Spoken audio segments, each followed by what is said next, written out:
Y hoy tengo el gusto de compartirles la palabra de Dios. Quiero invitarle a abrir su Biblia en Primera de Crónicas, capítulo 21. Perdóneme si me pongo un poquito nervioso. Sí lo estoy, porque estoy delante de quien fue mi maestro. Y para mí es como que un gran compromiso, ¿verdad? Me siento quizás, valga la comparación, no me siento en los pies ni siquiera tantito del apóstol Pablo, pero es como si Pablo hubiese llegado a la casa de Gamaliel. Qué compromiso, ¿verdad? Así me siento. Entonces, no me comparo en lo absoluto, pero así me siento. Amén. Entonces, espero que esta palabra sea útil para su vida. Puedo ser mal predicador. Yo creo que con la parábola de los talentos el Señor me muestra algo, que yo puedo ser malo, pero espero que no sea inútil. Amén. Entonces, espero ser útil, ¿verdad? Podemos ser malos, ¿verdad? Pero inútiles sería lo más terrible que me pueda pasar. Así es que espero poderles ser de utilidad a través de esta palabra. Amén. Aleluya. Les voy a contar una historia y sobre esta historia el Señor les va a ir hablando. Espero que Dios te hable a tu corazón. ¿Por qué no pones tu mano en el corazón esta tarde? Y le dices: Señor, habla a mi corazón. Cambia aquellas cosas que yo no he podido cambiar. Transforma mi alma. En el nombre de Jesús. Amén. Esta historia es una historia de un error cometido, pero también de un error salvado o transformado. Dice la palabra del Señor en el versículo 1: Satanás conspiró contra Israel e indujo a David a hacer un censo del pueblo. Entonces David dijo a Joab y a los comandantes del ejército: vayan y hagan un censo militar que abarque desde Bérseba hasta Dan. Luego tráiganme el informe para que yo sepa cuántos pueden servir en el ejército. Joab respondió: que el Señor multiplique 100 veces las tropas. Pero ¿acaso no son todos ellos servidores suyos? ¿Por qué quiere hacer esto, mi señor, mi rey? ¿Por qué ha de hacer algo que traiga un castigo sobre Israel? Sin embargo, la orden del rey prevaleció. Escuche bien. La orden del rey prevaleció sobre la opinión de Joab. De modo que éste salió a recorrer todo el territorio de Israel. Después regresó a Jerusalén y entregó a David los resultados del censo militar. En todo Israel había 1,100,000 que podían servir en el ejército, y en Judá 470,000. Amén. Aleluya. Mire, esta historia nos narra un evento en donde principalmente menciona que Satanás está en medio del asunto. Dice que Satanás conspiró contra el pueblo de Israel y que hizo pensar a David de alguna manera que él necesitaba censar al pueblo. Déjeme decirle algo: Satanás es un mentiroso desde el principio. Satanás conspira contra usted porque su obra es matar, robar y destruir, según lo que dice Juan 10:10. Que él no viene sino para robar, matar y destruir. Pero Jesús dijo: yo he venido para que tengan vida y vida en abundancia. ¿Cuántos lo creen? Esa vida en abundancia está cerca de nosotros, porque para eso vino el Hijo del Hombre. Y esa vida en abundancia no solamente son las cosas materiales, sino se refiere a una vida plena y llena en su presencia. ¿Cuántos lo creen? Aleluya. Pero Satanás dice que conspiró contra Israel. La palabra conspirar tiene que ver con convencimiento, con tratar también de ponerse de acuerdo con otra persona para hacerle daño, o entre varias personas para ocasionar daños. En Ezequiel capítulo 28 versículo 16, no lo lea, solamente se lo menciono para que entienda un poco lo que quiero expresar. Ahí la escritura hace una expresión que dice que Satanás fue expulsado del paraíso, expulsado de los cielos, porque en él se encontró maldad, se llenó su corazón de maldad y también se produce por impiedad. Pero también en esa escritura menciona que él fue lanzado por sus múltiples contrataciones es decir, por sus múltiples engaños. Y la palabra contrataciones en el hebreo significa o se traduce de la palabra reculag o reculag, no sé cómo se pronuncie, pero esa palabra se traduce como tráfico, negocios fraudulentos, convencimiento a base de mentiras. Entonces Satanás siempre va a tratar de convencerte, hermano. Siempre va a tratar de negociar contigo. Siempre va a traer ideas a tu mente que traten de negociar las verdades a medias que él te hace o que él te presenta, pensando que vas a hacer algo bueno y en realidad terminas haciendo algo malo. Aquí la Biblia no nos menciona, no nos dice exactamente por qué es que David se atreve a hacer este censo, pero su propio capitán lo entiende que es algo incorrecto. El hombre de más confianza de David le dice: mi señor, deténgase, piense lo que está haciendo, está usted equivocado. Se puede traducir esas palabras con las expresiones que leemos. Es decir, trató de convencerlo de un bien, no de un mal.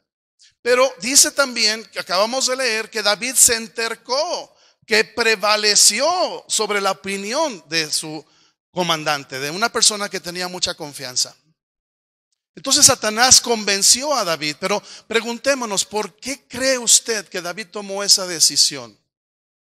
Yo he llegado a pensar que David a lo mejor ya se sentía mayor. Porque si analizamos un poco la historia, hasta qué edad llegó a tomar esa decisión David, quizás David ya estaba algo grande de edad. No viejo, pero quizás ya cansado. No acabado, pero quizás ya no tan fuerte, con esa fuerza, con ese vigor que tenía él de salir a la guerra, o a lo menos a revisar sus territorios, como era acostumbrado en las primaveras. Los reyes tenían que salir a ver que sus territorios estuvieran en orden. Era una costumbre de los reyes. Quizás para entonces David tendría que salir y no se sintió seguro. Quizás no había esa seguridad en él y entonces dijo: a ver, cuénteme con cuántos cuento. A ver, quiero saber con qué poder tengo. Y ese fue el error. Porque cuando nosotros empezamos a confiar en nosotros mismos, hermanos, cometemos los más grandes errores en nuestra vida. Cuando ponemos nuestra propia confianza en nosotros mismos, empezamos a tener errores. Yo en realidad no le he puesto un título a este mensaje porque hay muchísimas aplicaciones que podemos aprender a través de esta historia. Así es de que usted es libre de ponerle el tema que usted quiera. Pero espero que el Señor te hable de diferentes cosas que ojalá cambie su visión de la vida que lleva hasta el día de hoy. Principalmente en lo más importante, que como padres de familias, como hombres de casa, tenemos la gran responsabilidad de tomar las mejores decisiones. ¿Cuántos dicen amén? Aleluya. Entonces David está tomando una decisión quizás basado en esa responsabilidad.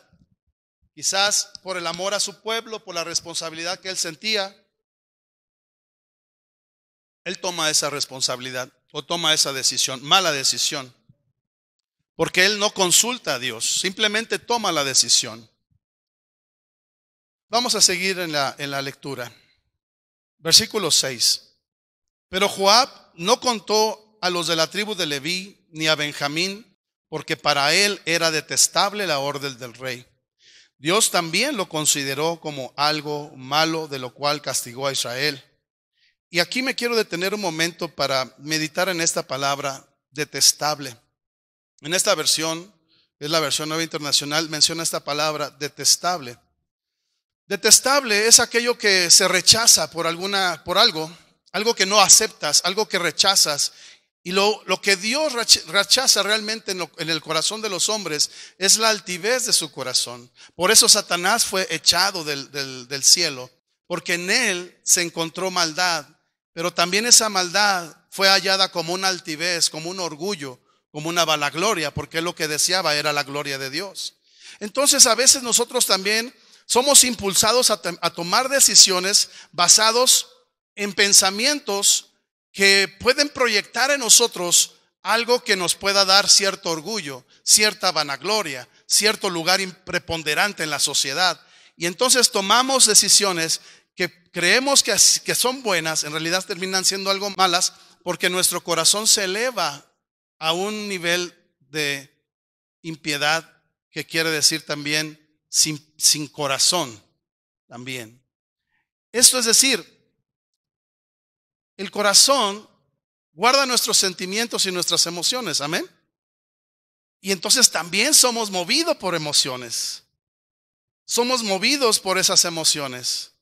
Y cuando nuestras emociones son alteradas y son modificadas por algún modo, pues ese corazón nos engaña. Dice la Biblia que el corazón es más engañoso que cualquier otra cosa. ¿Cuántos lo saben? Entonces todas estas razones están envolviendo la situación de la decisión de David. No sé si me están siguiendo hasta este momento. Amén. Aleluya. Entonces, versículo 8. Entonces David dijo a Dios: he cometido un pecado muy grande al hacer este censo. He actuado como un necio. Yo te ruego que perdones la maldad de tu siervo. Mire, hermano, la inseguridad es el primer paso a la necedad. Lo vuelvo a repetir. La inseguridad es el primer paso a la necedad. Cuando nosotros nos encontramos vulnerables por cualquier razón, ya sea por enfermedad, ya sea por falta de bienes, ya sea por falta de recursos, por falta de conocimientos, nos sentimos inseguros. Y entonces nuestros pensamientos se aferran a tomar una actitud que en definitiva muchas veces a Dios no le agrada por todas estas razones que estoy dando. Pero cuando nos aferramos a esas razones, nos convertimos en necios. Y eso fue lo que le pasó al rey David. Yo te invito a que reflexiones esta mañana acerca de tus pensamientos y acerca de aquellas cosas que no has podido quizás lograr o alcanzar, porque hay cosas en tu vida en las cuales sigues aferrado a ese pensamiento. Quizás hay cosas en las que quisieras que cambiaran, situaciones en tu vida que tú estás esperando que Dios haga algo, pero tú sigues aferrado a una forma de pensar que Dios está esperando que tú puedas cambiar. Versículo 9. El Señor le dijo a Gad, el vidente o el profeta, versículo 10, ve, dile a David que dice así el Señor: te voy a escoger entre 3 castigos, dime cuál de ellos quieres que te imponga. Entonces Gad fue a ver a David y le dijo: así que el Señor te dice, elige una de estas 3 cosas: 3 años de hambre, o 3 meses de persecución y derrota por la espada de tus enemigos, o 3 días a los cuales el Señor castigará con la plaga el país, y su ángel traerá destrucción en todos los rincones de Israel. Piénsalo bien y dime qué debo responderle al que me ha enviado. Definitivamente David está escuchando la voz del profeta. Y definitivamente sabe David que es la voz de Dios a través de ese hombre. Y entiende que tiene que escoger una de esas 3 decisiones. Entonces, hasta entonces, es que David dice: creo que sí, la regué. Tenía que haber consultado a Dios a través del profeta. Miren, hermanos, este varón que está aquí sentado, este hombre de Dios, Dios habla a través de él. Ustedes debieran sentirse privilegiados por tener a un varón como este entre ustedes, siendo un maestro de la palabra de Dios. Pero no solo eso, un hombre que habla por medio de Dios para bendición de sus vidas. A veces este varón es incomprendido, a veces es juzgado, a veces es intolerado, a veces, no sé, pasan tantas cosas que cuando ya no lo tenemos, entonces lo valoramos. Y perdóneme, hermano, que ponga ese ejemplo, pero quizás es lo mismo que me pasa a mí con mi iglesia, ¿no? En algún momento. Es decir, cuando no estoy, entonces sí me mandan un montón de mensajes. Hermano, lo extrañamos mucho. ¿Cuándo regresa, hermano? Pero cuando estoy allá y tengo que hablarles en el nombre del Señor, y hablamos y hablamos y hablamos, y no nos cansamos de hablar del mismo tema persistente en la vida de algunas personas que siguen en la misma línea de conducta. Como el profesor Girafales, ¿verdad? Estoy como el profesor. No hacen caso, hermanos. Estoy hablando de mi iglesia, amén. ¿Okay? Estoy hablando de donde yo sirvo. No, yo no creo que sea este el caso aquí. Espero que no, amén. Pero a veces estamos así, hermanos. A veces no queremos escuchar la voz de Dios a través del hombre de Dios. Pero en este caso David sí entiende. Ok, gracias a Dios porque David entendió. Porque si de algo puedo estar seguro en la vida de David, a pesar de que cometió tantísimos errores, cometió tantas torpezas, algo que me inspira de su vida o que me da consejo es ver cómo él en esas situaciones, él era capaz de reconocer sus errores. Era capaz de asumir su responsabilidad. Sigamos la lectura. ¿Dónde me quedé? En el 12. Sí me sigue la lectura, entonces sí me están siguiendo. Ok, 3 años de hambre, bueno ahí le pregunta, ¿verdad? 3 años de hambre o 3 meses de persecución, de derrota, etcétera, etcétera. Nos brincamos al 13. Y entonces él expresa esto, él dice, estoy entre la espada y la pared, respondió David. Pero mejor es que yo caiga en las manos del Señor, porque su compasión es muy grande, y no que caiga en las manos de los hombres. ¿Cuántas veces tú te has encontrado entre la espada y la pared, hermano? Quizás en este momento estés en una decisión, en una disyuntiva que no sabes qué hacer. El Salmo 143, versículo 10 dice, enséñame a hacer tu voluntad y que tu buen espíritu me guíe por el buen camino. Estoy leyendo la versión Palabra de Dios para Todos. Otra vez, Salmo 143, versículo 10 dice, enséñame a hacer tu voluntad y que tu buen espíritu me guíe por el buen camino. Romanos capítulo 12, versículo 2 dice que la voluntad de Dios es buena, agradable y perfecta. Dígalo conmigo, la voluntad de Dios es buena, agradable y perfecta. Quizás tú has estado en los momentos en que no sabes qué hacer de tomar una decisión, o quizás en este momento te encuentres en una de ellas. Yo te invitaría a pensar de esta manera, tal y como nos lo muestra la palabra del Señor. Primeramente pidiéndole a Dios que nos guíe, pidiéndole a Dios que nos dé guianza, sabiduría para tomar una decisión, para tomar una buena decisión. Pero esa decisión tiene que estar en su voluntad. ¿Cómo podemos saber la voluntad de Dios? Primeramente, cuando nosotros podemos decirle o preguntarle a Dios, Señor, ¿lo que yo voy a hacer es bueno? ¿Lo que yo voy a hacer es bueno? Bueno, pueden haber muchas cosas buenas, pero no están relacionadas con su voluntad. Y eso se llama iniquidad. Me quedé muy grabado con esa palabra que me compartió ese día. Entonces, la iniquidad es hacer algo bajo nuestra propia voluntad y no bajo la voluntad de Dios. Lo resumo de esa manera. Pero también debes de preguntarte si lo que vas a hacer es agradable para Dios. ¿Es agradable para Dios lo que yo voy a hacer? ¿Este trabajo que voy a tomar, estas acciones que voy a tomar, agradarán a Dios? ¿Este trabajo es honesto? ¿Este trabajo no me va a meter en líos? ¿Esta situación que voy a tomar no me va a meter en situaciones tormentosas? ¿O esta relación amorosa no me va a llevar a un tormento si esta persona me maltrata o no es la persona que Dios tiene para mi vida? Tienes que preguntarte eso. Y al final debes de saber que esa es la perfecta voluntad de Dios. Porque además, no solamente nosotros somos, no es que no seamos perfectos, o esa es digamos, el pretexto de muchas personas al decir, hermano, es que perfecto solamente Dios. No, es que la palabra perfecto en la Biblia nos habla de una disposición a hacer la voluntad de Dios. Dios nos pide que seamos perfectos, pero perfecto solamente hay uno, es Dios. Claro, podemos tener equivocaciones, claro. Si no tomáramos malas decisiones en algún momento, es decir, si no nos equivocáramos, entonces realmente ya estuviéramos en el cielo o ya nos hubieran salido alitas, ¿verdad? Pero estamos en esta tierra y en esta tierra siempre tendremos las situaciones en donde tomar la mejor decisión. Y lo perfecto es aquello que nos permite pedirle a Dios su consejo. Esa es la manera perfecta, es lo que trato de decir. La manera perfecta para no equivocarnos es pedirle a Dios su aprobación. ¿Cuántos me están siguiendo? Ahora, este año está prácticamente empezando, amén. Estamos terminando el primer mes del año. Hay muchas cosas que están pendientes en tu vida, hermano, amén. Yo sé que tú tienes planes para este año. Empieza a decirle al Señor, Padre, ayúdame a hacer tu voluntad. Enséñame a hacer tu voluntad. Guíame por tu buen camino. y permíteme entender que tu voluntad para mi vida sea buena, agradable y perfecta. ¿Cuánto le dan gloria a Dios? Aleluya.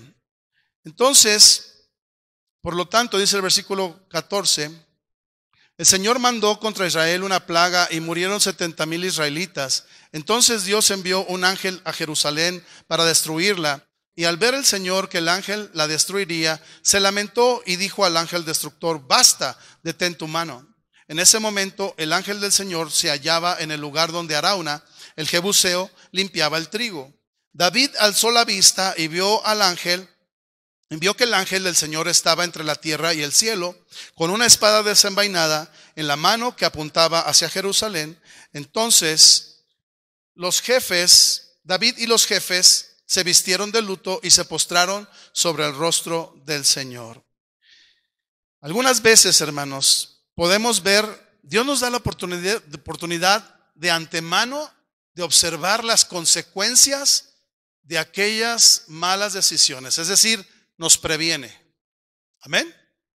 En ocasiones Dios nos previene de no tomar acciones porque Él nos muestra, ya sea a través de un sueño, ya sea a través del consejo del pastor, del consejo de un amigo. Dios siempre nos puede llegar a mostrar de antemano o advertirnos las consecuencias de una mala decisión. En este caso ya no fue así. Realmente ahora ya estaba la consecuencia de su pecado a la puerta. Ya Dios había mandado ese juicio y estaba sucediendo cuando entonces ellos tomaron la mejor actitud. Él y David se postraron ante Dios. La única manera que pueden cambiar las situaciones de una mala decisión son 3 cosas. Y quiero pedirle a 3 valientes con su Biblia, 5, que vengan aquí y me ayuden con una palabra, rápido. ¿Ok? Quiero que me ayuden con unas escrituras. A mí me gusta siempre, de alguna manera, que los hermanos participen. Falta uno, ¿no? ¿Sí? ¿Uno? Ok. Entonces, a ver, de aquí para acá. Hermano, usted me va a ayudar con Proverbios capítulo 28, versículo 13. ¿Ven? Proverbios 28, 13. Hermana, me ayuda con Primera de Pedro 5, 6. Primera de Pedro 5, 6. Hermano, ¿me puede ayudar con Hebreos 13, 15? Y Romanos 12, 1. ¿Qué dice Proverbios 28, 13? Los que encubren sus pecados no prosperarán, pero si los confiesan y los abandonan, recibirán misericordia. Entonces, para que las cosas empiecen a cambiar en nuestra vida según lo que dice la palabra de Dios, tenemos que asumir nuestra responsabilidad. Es decir, entender que tenemos que cambiar algo, que hicimos algo incorrecto y tenemos que transformarlo. 5:6. Humillaos pues bajo la poderosa mano de Dios, para que Él os exalte cuando fuere tiempo. Entonces lo siguiente que tenemos que hacer, gracias hermana, ya pueden tomar su lugar, gracias hermana. Ellos, espérenme tantito. Entonces lo que debemos de hacer, según lo que estamos leyendo, primeramente es aceptar que hemos cometido un error, que hemos pecado contra Dios o que lo hemos desobedecido en alguna cosa. Y tenemos que humillarnos, según lo que dice Primera de Pedro, tenemos que humillarnos ante Dios, reconociendo el pecado, pidiéndole a Dios misericordia. Y luego entonces la tercera cosa que tenemos que hacer es ofrecerle al Señor un sacrificio de reconciliación con Él. Tenemos que acercarnos a Él. Claro que el único y más grande sacrificio ha sido Jesucristo. Por lo tanto, entonces tenemos que entender que el único camino hacia el Padre es Jesús. Y el único que puede reconciliarnos ante una situación así es Jesús. ¿Cuántos dan gloria a Dios? Entonces, por medio de nuestro Señor Jesucristo podemos tener paz para con Dios, dice la palabra. Amén. Vamos a ver qué es lo que hizo David. Entonces, dice el versículo 17, y dijo David a Dios: Señor y Dios mío, ¿acaso no fui yo el que dio la orden a censar el pueblo? Ahí está asumiendo, ¿verdad?, su responsabilidad. ¿Qué culpa tienen estas ovejas? Yo soy el que ha pecado contra ti. He actuado muy mal. Descarga tu mano sobre mí. Ahí él se está humillando y se está preparando para que lo que tenga que suceder venga sobre él. Eso es también humillación. Amén. Y luego dice que descarga tu mano sobre mí y sobre mi familia, pero no sigas hiriendo a mi pueblo. ¿Cuántos quieren que esa mala equivocación se detenga? ¿Cuántos quieren que las consecuencias de su mal error puedan cambiar y ser transformados? Tenemos que hacer esto. Versículo 18. Entonces el ángel del Señor dijo a Gad: dile a David que suba y que construya un altar para el Señor en el lugar donde Arauna, el jebuseo, limpia el trigo. David se puso en camino conforme a la palabra del profeta Gad le dio en el nombre del Señor. Ahora sí, vamos a leer Hebreos 13:15. Así que ofrezcamos siempre a Dios por medio de él sacrificio de alabanza, es decir, fruto de labios que confiesan su nombre. Ahora Romanos 12:1. Así que, hermanos, os ruego por las misericordias de Dios que presentéis vuestros cuerpos en sacrificio vivo, santo, agradable a Dios, que es vuestro culto racional. Amén, hermanos. Muchas gracias. Pueden pasar. Muchas gracias. Le damos un aplauso al Señor por nuestros hermanos que participaron. Amén. Gracias, Señor. Aleluya. Fíjese bien qué le pide el Señor que haga a David. Le está diciendo que suba. La palabra subir muchas veces en la Biblia no nos muestra solamente una indicación de si está arriba o está abajo. Está hablando de una condición espiritual también. Subir indica que elevemos nuestro espíritu a Dios. Subir, cuando la Biblia dice subamos y alabemos al Rey, es decir, te está invitando a que tu alma la eleves, a que tú te pongas en contacto con Dios, a que dejes lo terrenal y te conectes con lo celestial. ¿Cuántos me están entendiendo? Y eso es lo que Dios le pide a David que haga. Primeramente, conéctate conmigo, sube, y ahora te pido que hagas un altar. Un altar. Y aquí es lo más interesante de esta historia. El Señor le pide que haga un altar. Y entonces David hace exactamente lo que él le pide. Versículo 20. Arauna se encontraba trillando y al mirar hacia atrás vio al ángel. Los 4 hijos que estaban con él se escondieron. Al ver Arauna que David se acercaba al lugar donde limpiaba el trigo, salió a recibirlo y rostro en tierra se postró delante de él. David le dijo: véndeme una parte de este lugar para construirle un altar al Señor, a fin de que se detenga la plaga que está afligiendo el pueblo. Véndemela por su verdadero valor o por su justo precio. Arauna contestó a David: mi señor y rey, yo se la regalo para que haga usted con ella lo que mejor le plazca. Yo mismo le daré los bueyes para los holocaustos, los trillos para la leña y el trigo y la ofrenda del cereal. Todo, Señor, todo se lo regalo. Pero ¿qué le dijo Dios a David? Que él fuera y construyera un altar. David era el rey. David pudo haber mandado a los sacerdotes. David pudo haber pedido a sus siervos que lo construyeran. David pudo haber pedido que todo eso lo realizaran otras personas. Pero Dios no le pidió eso a otras personas. Se lo pidió a David. ¿Cuántos me están siguiendo? Déjame decirte algo, hermana, hermano. Nadie puede ofrecer tu corazón sino solo tú mismo. Dios está esperando que ofrezcas tu corazón en el altar. Dios está demandando un altar en tu hogar, un altar en tu oficina, un altar en tu iglesia, un altar donde quiera que te presentes, para que tú puedas ofrecer tu corazón en sacrificio vivo, como lo acabamos de leer ahorita en Romanos capítulo 12. Labios que confiesen su nombre, como dice Hebreos 13. Labios que confiesen su nombre. ¿Cuántas veces nos da esta vergüenza hablar del Señor? ¿Cuántas veces ni siquiera oramos en público porque nos avergonzamos de eso? Espero que no sea tu caso. Y creo que no sea así. Pero en ocasiones, hermanos, estamos enfrascados en un problema. Estamos atascados y patinando sobre una situación que a veces decimos: ya estoy cansado, Señor. Ya no puedo más con esta vida así. Ya no puedo más con la conducta de este hijo rebelde. Ya no puedo más con este trabajo que me metí y que ahora no sé qué hacer porque tomé una mala decisión.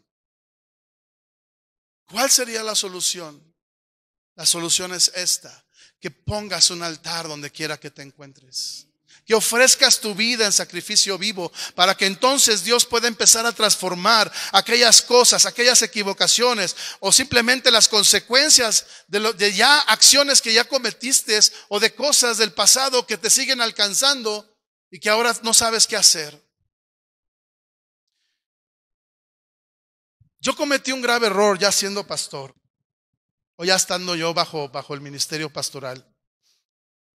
Yo le había pedido a Dios que me bendijera, porque sentía una gran responsabilidad con mi familia, principalmente con mis hijos. Yo perdí a mi padre a los 6 años y mi padre, aunque hizo mucho dinero, lo malgastó porque era un adicto al alcohol, era un alcohólico. Nos dejó muy bien, tuvimos lujos cuando éramos niños, pero nunca compró una casa mi padre. Yo no entiendo cómo no compró una casa teniendo dinero y siendo un corredor de bienes y raíces. Dice mi mamá que pues cuando él murió le debían ciertas comisiones de las cuales él podía quedarse hasta con 2 casas de las que él vendía. Pero como él no firmaba papeles, no tenía nada que reclamar mi madre, así es de que pues eso pues nunca lo pudo reclamar mi mamá. Eso se me quedó muy grabado, y cuando yo tuve a mis hijos, esa era mi más grande preocupación. Yo decía, Señor, permíteme dejarles una casa a mis hijos. Tengo que ahorrar, tengo que trabajar, tengo que hacer lo que tengo que hacer para dejarles algo a mis hijos. Esa era mi mayor preocupación y esa era mi oración. Pero no olvidándome de servir a Dios. Pero así como Dios me fue bendiciendo, llegó un momento en que tomé un trabajo que me bendijo bastante, pero me absorbió bastante. Por lo cual entonces me absorbió del ministerio también. Me estaba enfriando realmente en el servicio a Dios y también en mi relación con Dios. Tengo que ser sincero. No porque yo sea pastor soy libre de tomar malas decisiones, ¿no cree usted? Eso no es garantía de que yo no pueda llegar a tomar una mala decisión. Eso fue lo que pasó con mi vida. Cuando llegó el momento en que el trabajo se menguó y yo estaba acostumbrado a tener ya un ingreso, ya tenía una casa, ya me había echado el compromiso, tenía un pago bastante fuerte. Entonces yo me sentía muy comprometido con los gastos de la casa, y cuando se vino abajo el trabajo, empecé a decir, ¿y ahora qué voy a hacer? ¿Y ahora cómo le voy a hacer? ¿Y ahora cómo le voy a hacer? Y en vez de acudir a aquel que me había dado todo, se me ocurrió ir a un casino. Válgame usted la grandísima tontería. ¿Por qué? Porque ya el diablo había estado trabajando en mi corazón, dejando escuchar aquellas voces que antes me habían convencido. Y por curiosidad, realmente era una curiosidad, fui y resulta que el día que voy, un hijo de una hermanita, me lo encuentro así de frente y me dice, pastor, ¿qué hace usted aquí? Se anda gastando los diezmos de la iglesia.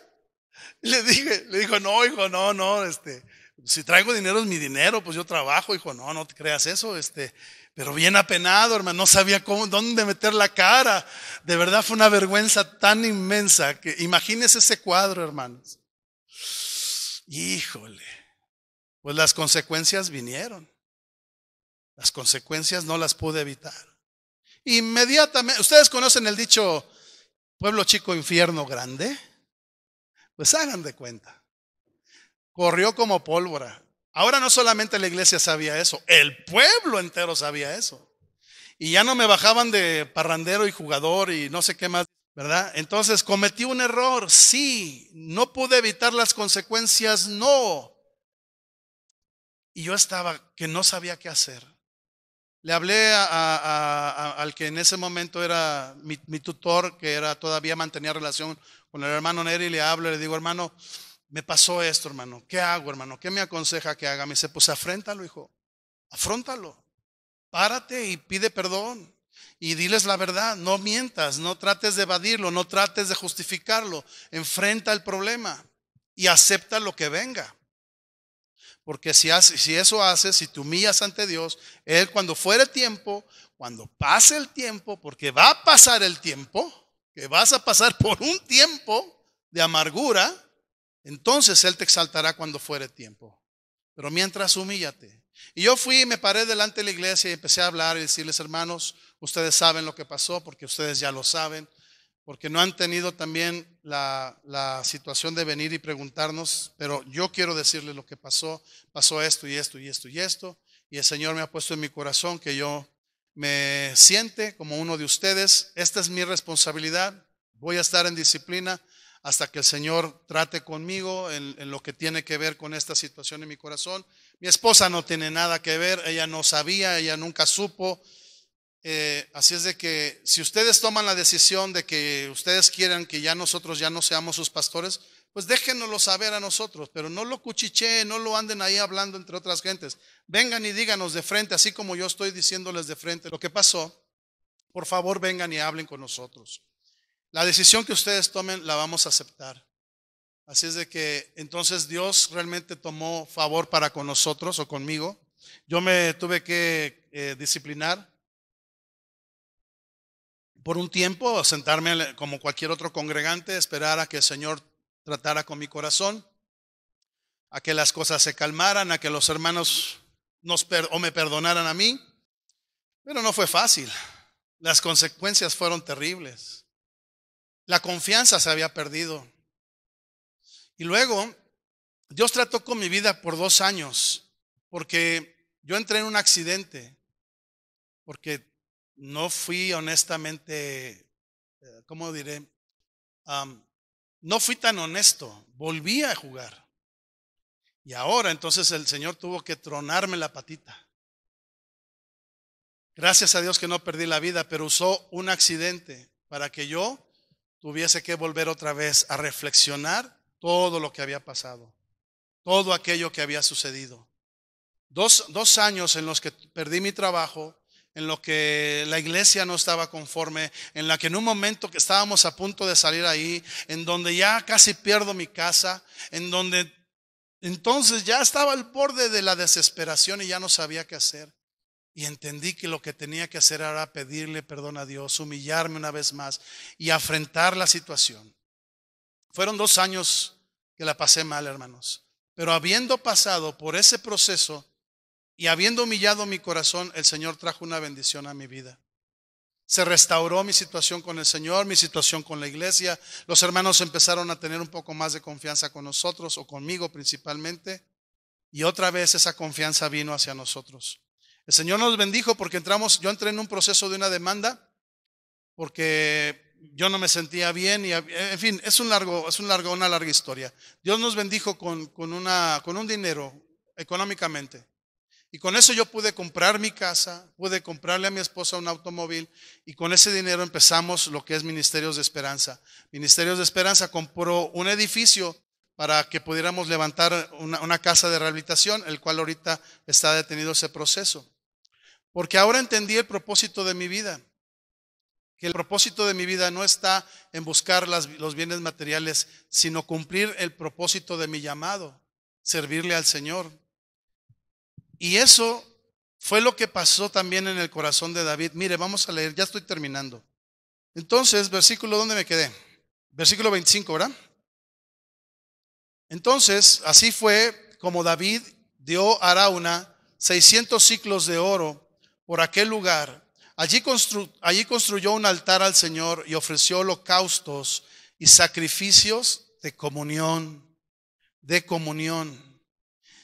Luego oró al Señor y en respuesta Dios envió fuego del cielo sobre el altar del holocausto. El Señor, cuando ve tu corazón humillado, cuando lo ve realmente rendido a sus pies, cuando ya no esperas nada más que la respuesta de Él, Él te contesta, hermano. Él te contesta y te contesta con fuego. Y ese fuego es el fuego del Espíritu Santo. Ese fuego es la presencia hermosa del Señor. Ese fuego, esa respuesta de Dios, es la respuesta que tú estás esperando a tus necesidades. Está en Él, hermano. Mira, yo puedo comprenderte porque te platico mi propia historia. Sí, en ocasiones nos equivocamos. Sí, en ocasiones la regamos profundamente. Y las consecuencias son tales que venimos arrastrando las consecuencias por mucho tiempo. Pero yo te digo esta mañana, el Espíritu del Señor está aquí. El fuego del Espíritu está aquí. Si tú pones tu corazón en este altar, si vienes arrepentido de aquellas malas decisiones, si hoy rindes tu corazón a Dios, hoy puedes venir a este altar y decirle al Señor: te ofrezco mi corazón, te ofrezco mi vida sinceramente. Y yo te quiero invitar, hermano, y con esto concluyo. Yo te quiero invitar que esta mañana tú le digas al Señor: Señor, contéstame con tu fuego. Envíame a tu presencia, Señor. Envíame tu Santo Espíritu para que yo pueda tomar buenas decisiones, para poder ser guiado por tu Espíritu, para ya no más caer en terribles decisiones que marquen mi destino ni mi vida. Yo te invito esta tarde, hermano, a que te pongas de pie. Si alguien me puede ayudar con el piano para ministrar al Señor. Y antes de eso, yo quisiera recordar un canto. Mientras el Señor te habla y te toca tu corazón, no tienes que venir si no quieres, pero si hay en tu corazón, tú sientes que necesitas rendir tu vida, rendir actitudes delante de Dios, para que este año Dios abra puertas, para que este año Dios abra oportunidades. Yo te quiero invitar a que tú le digas: Señor, envíame tu Espíritu. No dudo que tú seas un hombre o una mujer guiada por el Espíritu, pero en ocasiones necesitamos encender esa llama aún más fuertemente. A veces nuestra llama se va apagando por razones de diferentes circunstancias. Pero si esta mañana Dios pone en tu corazón pedirle al Señor: enciende mi llama, o reaviva mi fuego, reaviva mi relación contigo, mi comunión contigo, porque eso es lo que le demandó Dios a David: ten comunión conmigo una vez más, ven delante de mi presencia, porque yo voy a contestar aquellas cosas, aquellas dudas, aquellas necesidades a través de mi Santo Espíritu. Y recuerdo un canto que en inglés dice: Anointing, fall on me. Anointing, fall on me. Let the power of the Holy Ghost fall on me. Anointing, fall on me. En español diría: unción cae sobre mí, unción, ven sobre mí, que el poder de tu Espíritu venga a mí, unción cae sobre mí. ¿Lo quiere entonar conmigo? Unción